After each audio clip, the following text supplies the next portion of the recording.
I'm actually practicing to surrender so that I can experience a part of myself that I can't experience in the everyday. But the more I practice that, the more that experience in the everyday actually becomes available to me.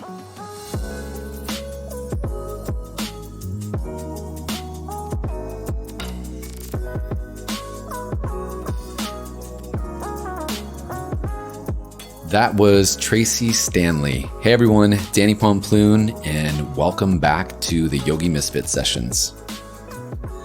So today I'm coming at you with session 117. I have the privilege, the joy, just so much gratitude for our guest today. Tracee Stanley is on the show, and we get into Yoga Nidra, which in the simplest terms, a lot of people think of is the yoga of sleep. But as you hear throughout this entire episode, she completely demystifies it. Before we get into the episode, I just want to acknowledge, obviously, where we're at in the world and what's going on. And if I could stress just this one bit to everyone listening to this episode, is that having this practice of grounding and of slowing down and tuning in is just so divine right now. It's been such a gift in my own personal practice, and I can only speak to what's worked for me, right? But give it a shot. Tracee's been awesome enough to share a free Yoga Nidra for everybody out there.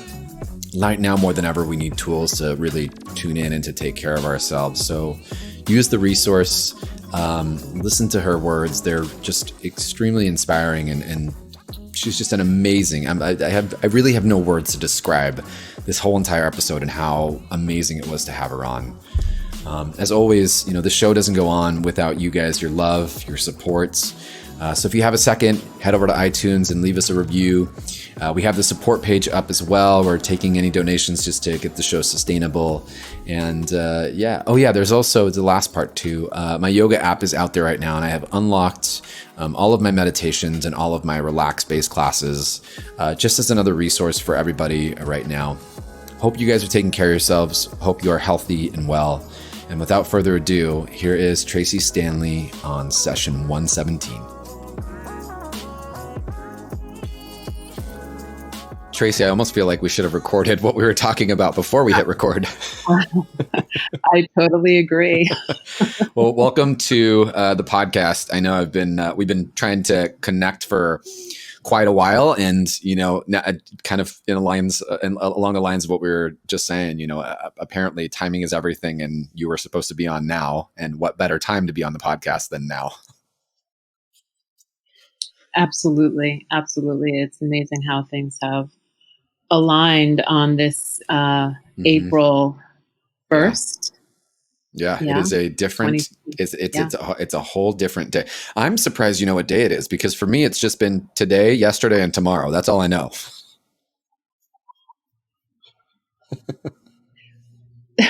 I totally agree. And for a couple of days, I was not clear on which day of the week it was. And I said to myself, okay, part of my ritual is going to be that I have to know the date and the day to create some structure around time and space are speeding up. Find a way and to then get you slowing there to down connect to and it. speeding up and then slowing down. So how for the listeners out there, let's just kind of dive in. I met you. I mean, we've been in orbit. I think we were Instagram friends for a while, and we kind of chatted there. And then I had the pleasure and the privilege of taking your class at Wanderlust this past summer.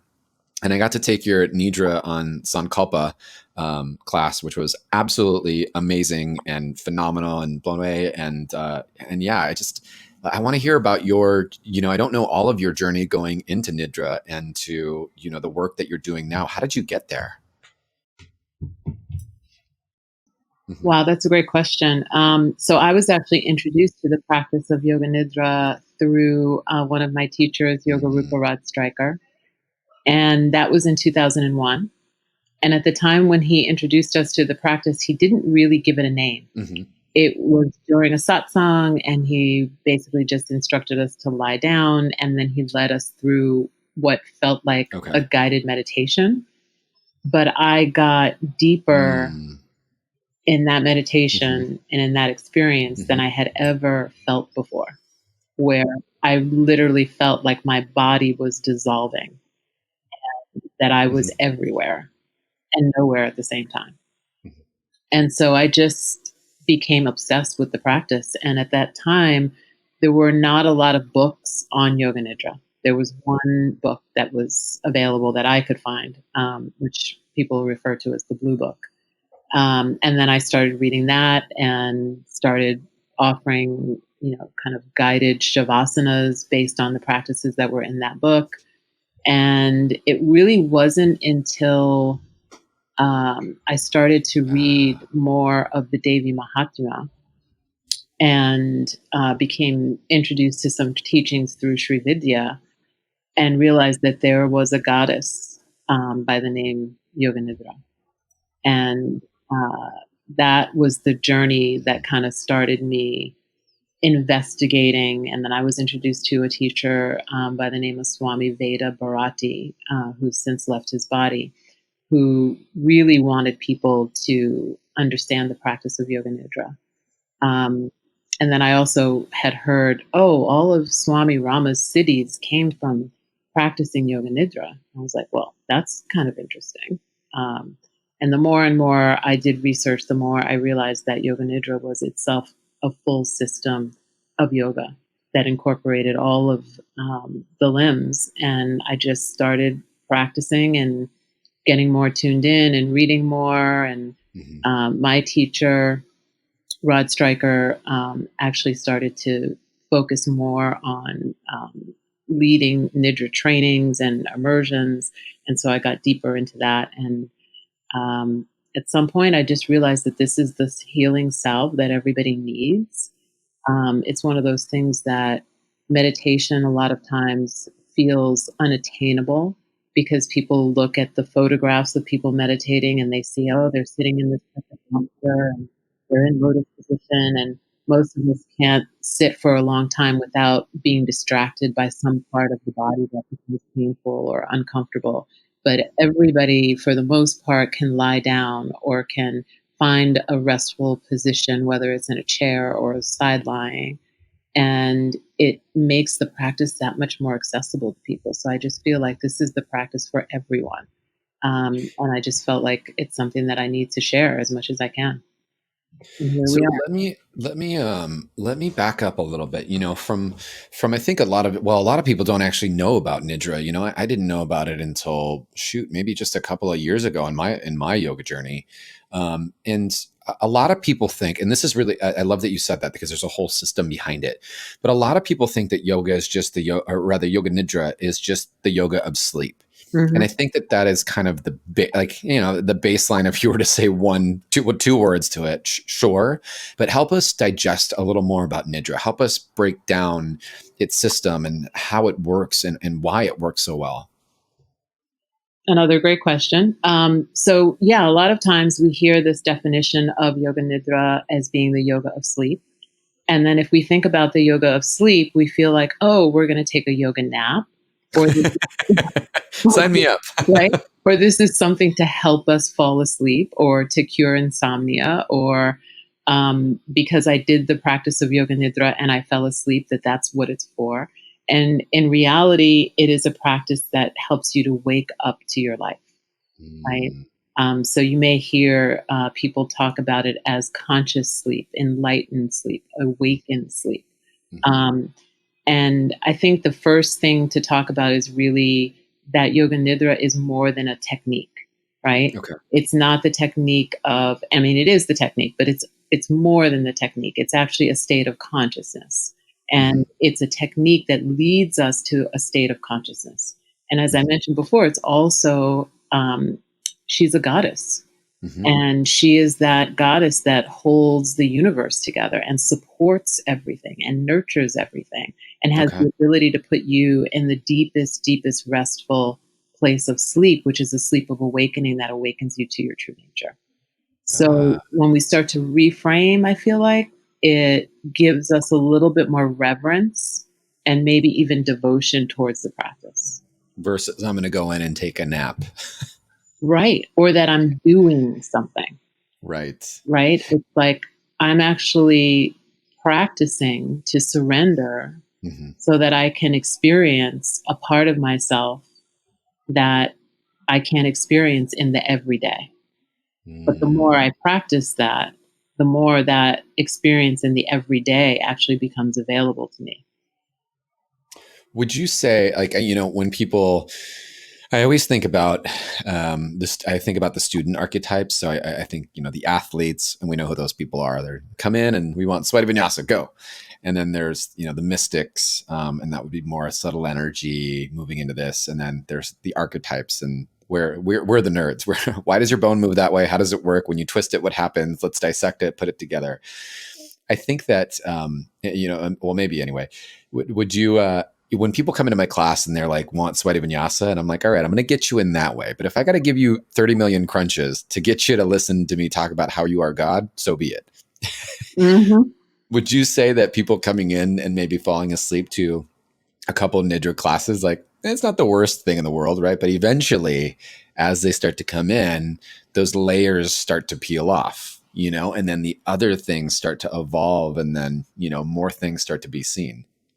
Yeah, it's no different than your yoga, your physical asana practice, right? It's like, it's a system that helps you to move through the koshas, right? Those layers or those sheaths that cover the light of the soul, and also help you to become aware of your own pranic energy. So the answer is yes. It's like, of course, when we first start practicing Yoga Nidra, we're probably going to fall asleep because that's what we're used to when we lie down and we're exhausted. Right. But if we have the awareness that part of the practice is for us to stay awake and aware, then it gives us something more to do. Like, how can I hold being really surrendered and still be awake and aware? And there's a poem by Swami Veda Bharati where he basically says, at night, do you ever say to someone, please turn on the lights so that I may see my dreams more clearly? In what light do you see your dreams? That light is no candle flame. It's your own very self. You are a self-luminous being, the source of your body's vitality, the origin of your mind's awareness. This self never sleeps. And that's the self that you are coming in touch with when you practice Yoga Nidra. So it's almost, well, not almost, I guess we're starting to slow it down. We're starting to do less of the doing so that light can illuminate up, so that we can actually allow it to come up versus trying to force or find or look for it. Exactly. It is the ultimate practice of non-doing. And as you move through the stages of consciousness, you move closer towards a state of what's called nirvikalpa, or a place of no thought. And then eventually, as you move closer towards that place of Yoga Nidra, you are moving towards samadhi and moving towards the void. And we can't say, I definitely can't say what happens in the void, because it's the void. But I know that when I come back from a Yoga Nidra experience that has been deep and restful, that I have more creativity, I have more energy, I have more inner knowing than I did before the practice.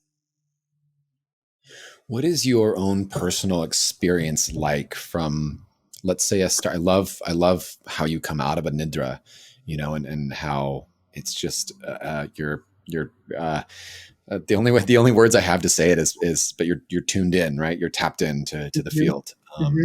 And that's I'm trying to think for the listeners out there how to make sense of that. You're tapped into yourself, to consciousness.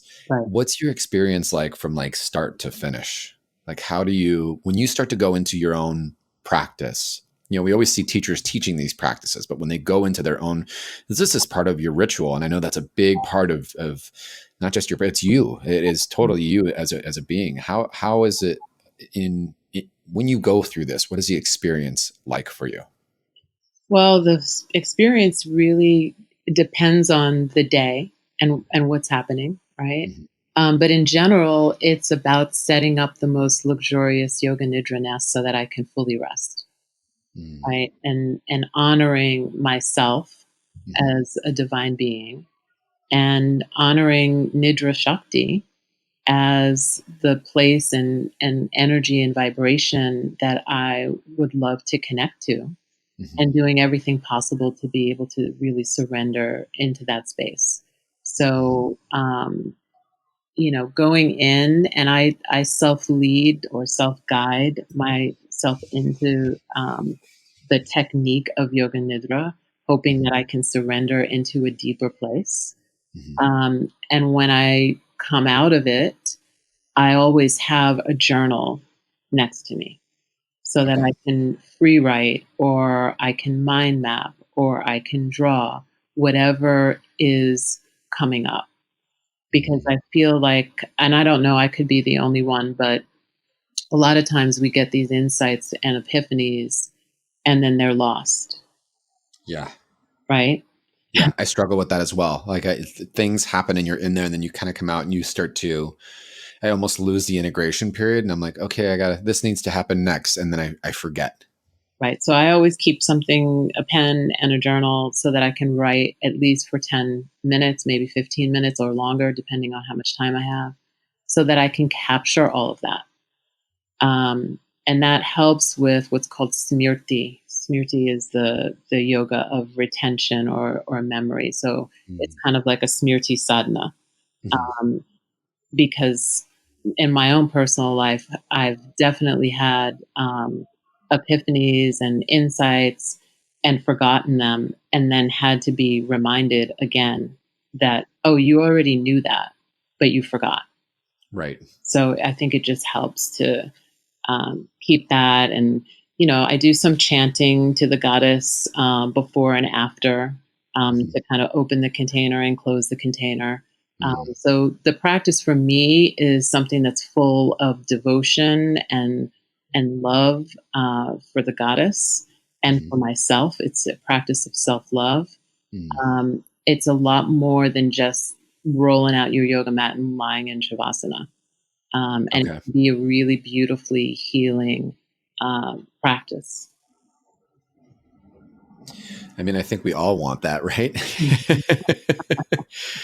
How, when we did the experience at Wanderlust, how does the part that we did with the sun culpa at the start, and then we brought it into the Nidra, do those things simultaneously always work hand in hand, or can you help me, kind of just get into that sankalpa work with this? Yeah. So sankalpa is often paired with Yoga Nidra, because Yoga Nidra is a place of least resistance, right? And if you're going to plant an intention, it's great to plant it in yourself or in your consciousness in a time when the mind is more clear and that there's less resistance to you thriving, let's say. But Yoga Nidra does not have to have sankalpa. And to some degree, when we are teaching or practicing deep relaxation, or what is called Yoga Nidra with a sankalpa, it's not a place of no thought, right? Because if you're planting a sankalpa, there's still a thought there, right? So you're still in the realm of maybe manamaya kosha or vijnanamaya kosha. So I don't know that I would say that it's exactly the state of Yoga Nidra when you're using sankalpa. It's more of a deep relaxation with the sankalpa. I understand. Yeah. So that being said, there's a saying from Swami Rama that there's a couple of different types of sankalpa. So there's something that's called a perfect sankalpa, which is what I believe we worked with when we were at Wanderlust. And the perfect sankalpa is a sankalpa that's formed without doubt. And so if you're going to form a sankalpa without doubt, you're forming a sankalpa that is informed by some wisdom around your vasanas, around your samskaras, around the things that actually keep you from thriving, around your negative belief systems and thought constructs. And so we create a sankalpa that is like an antidote to your negative thought construct. right? If you've ever read the book, The Four Desires by Rod Stryker, he talks about this in the terms of what's called a V culpa. And it's an amazing book. I highly recommend reading it because it's life-changing, and he talks a lot about sankalpa in it. But that said, once we actually have, let's say, a sankalpa, a perfect sankalpa that we're working with, and that means that our sankalpa is not an intention that's going to keep moving us in the same direction that we've been going. It's a sankalpa that's actually so powerful that it has the ability to shift the trajectory of our life. And by shifting that trajectory, it probably has something in it that is causing us friction in order to be able to actually keep moving towards that sankalpa. The practice that we did at Wanderlust, I remember was, it was the first time I'd ever really done a full Nidra, like in person. I've done a couple of them on I almost said on tape. We don't have tapes anymore. Sorry while I go back to the 90s and 80s for a minute. Time and space no longer existed for me for a minute. But I had done one, I've done an audio one before, and as I did it, I thought it was something that was supposed to be more like relaxing, kind of go to bed. And I realized when I did it with you that it was not relaxing and going to bed, but it was instead very meditative. I felt almost as if I was asleep, and yet I was consciously aware of the sankalpa work that we did. Right. So, yeah, in my mind and in my awareness, I had that process there, kind of doing its thing. And that makes sense, because one of the probably first definitions or way I ever heard Yoga Nidra described was sleep with a slight trace of awareness. Right? I love that. Yeah, that makes sense. Yeah. I love that. So if you are awake and aware, even if your physical body falls asleep, you are aware that your physical body is falling asleep. If you have the level of awareness where all of a sudden you realize, oh, my breath has changed. My body just got heavy. Oh, I'm hearing that person next to me snoring. Oh, wait a second. That's me. I'm sleeping right now. But I'm actually aware of the fact that I'm sleeping. And now I can actually continue to stay in this state of awareness and tell myself to stop snoring. Right.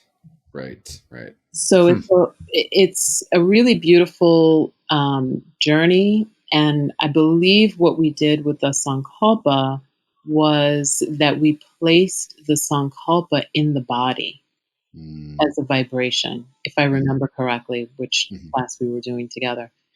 And that is a practice of nyasa, which is known as, means to place. And it's a way to kind of activate. You can use certain mantras or your sankalpa or the mahavakyas to place in the 61 points in the body. And at some point, if you do that long enough, you really start to become like a walking vibration of your sankalpa, which is the reason why it's really important to make sure that your sankalpa is something that is really in alignment with your dharma. I understand. Okay. Because otherwise you're starting to magnetize things towards you that are not in alignment with your dharma. You're almost, well, not almost, I guess you are programming your DNA in there, or your thought process and your patterns. That's right. You're moving away from you're burning the seeds of some of your vasanas. I understand. And some of your samskaras. And it's much, it's I'm making it sound very simple, but there's a lot to it, and it's a lot of tapas, because we're so used to going in one direction that we have to do something that moves us against the grain in order to shift the trajectory. So there is a lot of, there's a lot of work that goes into it. I mean, staying still for a lot of people is a lot of work in general. Oh, absolutely. We're getting to see this now, just at the beginning stages of this COVID pandemic, being asked to stay home. And we all have varying degrees of what home looks like, from the tiniest apartment in New York City to somebody who lives on a farm. We're getting to see how how close in relationship are we to ourselves, and to Right. being still and to being quiet. And I think it's going to be very revealing for all of us. And I hope that we can use the gifts that we're being given by looking inward, to make this world a better place when this is over. Tracee, let me ask you too, with everything that's going on, I mean, this is a great way to actually tie it back to the start. Now I know I can say this, and I know a lot of the people that have experienced it can say it, but for a lot of people that listen to the show, I think that the reason why is that there's a lot of knowledge. A lot of people always write in, they're like, you bring someone in and they teach something new. Right now, more than ever, I know that the stillness, I mean, this is what I've been saying. So see if you can get down with this. We don't have to make yoga sexy anymore. And we don't have to make meditation sexy anymore, because we were doing that for a really long time. But now people are just like, I need these practices that are grounding me. I see that you are grounded. What are you doing? Does that make sense? 100%. 100%. Right? Like, I'm like, thank you for making my job easier. But now with that, now that this is all, unfolding, and we could have, I could have a whole nother podcast with you about collective consciousness, but now more than ever, I think that people could benefit from this practice. How people that are listening to this and want to integrate and maybe even start to just learn more, and maybe add this into a part of their ritual, why is this going to be so beneficial for them, and how can they start outside of all the other amazing things we just said, but for starters, what's an easy entry to this? Easy entry. Well, first of all, you want the practice because it's grounding, and it's nurturing, and it's supporting, and it connects you to something that's unseen, that is there supporting you, that you want to be connected to in times that are uncertain. Right? You want to also be more connected to your intuition and your own knowing, and that it helps you with that. So I would say that, if you wanted to start a practice, to find a recording of someone's voice who is a teacher that comes recommended, because I think the person's voice has a resonance that can help you to drop in deeper. There are many teachers that are amazing, wonderful teachers. I'll just name a few of them. So obviously Yoga Rupa Rod Stryker, John Vossler, Dr. Richard Miller, Indu Aurora, Kamini Desai, Mary Bruce, Chanti Takarante Perez, All the people. Octavia Rahim, Chelsea Jackson. Those are the people right now at the top of my head. So I'm not leaving anybody off intentionally, but that's just who popped in. Sure. And, it's find that amount of time. And I think now we all have time, right? So we don't have to feel like, oh, I've got to find like a 5-minute practice because I don't have any time. Now's the time to just establish yourself in like a 20 to 35, maybe even 45-minute practice. And just decide that this is something that you're going to do every day. I'm feeling, and just like you said, the stillness is what's being called for right now. It's not about, doing a lot, I believe, this is just for me, Right. a lot of vinyasa, right? And very little stillness. It's about finding balance, right? It's about, let's move the body. Let's create some heat. Let's create some purification. But now let's add in just as much stillness as we are movement, so we can be balanced. And so, if you're doing home practice, I would just, decide to do a half an hour of your vinyasa practice or whatever asana you're doing, and then 30 minutes of being in Yoga Nidra. And that's how I would do it. There's lots of people out there teaching Yoga Nidra that are amazing teachers. And you also have some resources, I know, on your website. You have some beautiful recordings that you've done to guide people in. I do, and I will provide a link for your listeners to have a free Yoga Nidra from me, so that you have a resource right away. And then when you get tired of my voice, you can start looking for other people. I doubt we will get tired of your voice. It is very soothing and very nice to listen to. Oh, thank you. Well, Tracee, I'm just, on a personal level, I'm just so thankful I get to talk to you and connect with you. I adore you. I think the world of you. And I love what you're doing. And, just more than ever right now, I just have a lot of gratitude and I never really understood the deep bows thing for a really long time.